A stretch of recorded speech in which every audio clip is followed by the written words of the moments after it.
क्या आप जानते हैं कि भारत और अमेरिका के बीच $500 बिलियन के व्यापार का सपना एक गिलास दूध पर आकर अटक गया है? जी हाँ, बात हो रही है डेयरी उत्पादों के आयात की, जिस पर इन दिनों दोनों देशों के बीच जबरदस्त खींचतान चल रही है। अमेरिका चाहता है कि भारत उसके डेयरी प्रोडक्ट्स खरीदे, लेकिन भारत ने साफ मना कर दिया है, क्योंकि अमेरिका में जो गाय दूध देती हैं उन्हें खिलाया जाता है मांस, खून और कभी कभी कुत्ते तथा बिल्ली तक के अंग। तो सवाल उठता है, क्या ये दूध सच में पीने लायक है और क्या भारत का ये कदम सही है? चलिए इस डेयरी वॉर की पूरी सच्चाई जानते हैं। भारत और अमेरिका चाहते हैं कि 2030 तक उनका व्यापार $500 अरब तक पहुंचे, लेकिन इस सफर की सबसे बड़ी अड़चन बन गया है अमेरिकन दूध। भारत ने साफ कर दिया है कि हम ऐसा दूध इंपोर्ट नहीं करेंगे जिसमें दूध देने वाले पशुओं को मांस, खून या जानवरों के अन्य अंगों से बना चारा दिया गया हो, क्योंकि भारत के लिए यह सिर्फ व्यापार नहीं बल्कि संवेदनशीलता, स्वास्थ्य और छोटे किसानों की आजीविका का मामला है। भारत में दूध सिर्फ पिया नहीं जाता बल्कि धार्मिक संवेदनशीलता का भी मामला है। भारत में गाय और गाय के दूध दोनों को पवित्र माना जाता है और ये भारत के विभिन्न धार्मिक समुदायों, खासतौर पर हिंदुओं की धार्मिक आस्थाओं से जुड़ा हुआ है। हिंदू धर्म में गाय के दूध का इस्तेमाल पूजा पाठ तथा धार्मिक अनुष्ठानों में किया जाता है। इसलिए भारत सरकार ने इस मुद्दे को एक non negotiable red line declare किया है, जो कि सही भी है।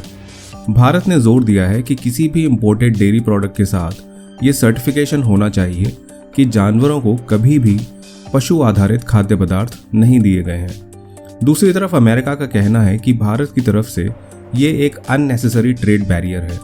लेकिन जरा सोच कर देखिए, अमेरिका में गायों को जो चारा दिया जाता है उसमें होता क्या है? सूअर, मछली, मुर्गी और घोड़े के अंग, और कुछ मामलों में बिल्ली और कुत्तों तक के अंग। सोचकर ही अजीब लगता है ना? लेकिन गायों को इस तरह का चारा दिया ही क्यों जाता है? इसकी 3 मुख्य वजह हैं। पहली, ये एक कॉस्ट इफेक्टिव प्रोटीन का सोर्स है।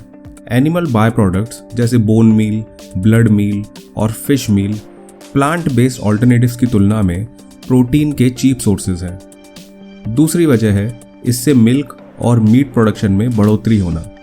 ये इंग्रेडिएंट्स गायों को जल्दी ग्रो होने और ज़्यादा दूध का उत्पादन करने में हेल्प करते हैं। साथ ही साथ ये गायों को ज़्यादा अट्रैक्टिव भी बनाते हैं। इसकी तीसरी वजह है वेस्ट यूटिलाइजेशन। स्लॉटर हाउसेज में मीट प्रोडक्शन के दौरान प्रोड्यूस हुए वेस्ट को ठिकाने लगाने के लिए इसका इस्तेमाल मवेशियों के चारे में किया जाता है। ये मीट इंडस्ट्री को वेस्ट रिडक्शन और इंडस्ट्रियल सस्टेनेबिलिटी गोल अचीव करने में हेल्प करता है।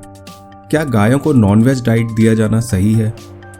इसका जवाब है नहीं, क्योंकि गायों का डाइजेस्टिव सिस्टम जैविक रूप से प्लांट बेस्ड खाद्य पदार्थों जैसे घास, चारा तथा अनाज को पचाने के लिए विकसित हुआ है।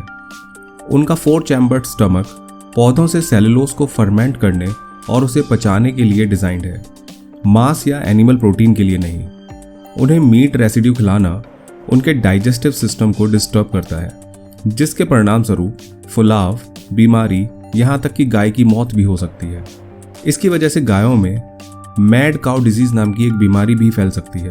ये खतरनाक बीमारी 1980-90 में यूनाइटेड किंगडम में फैली थी, जब गायों को संक्रमित मांस खिलाया गया था।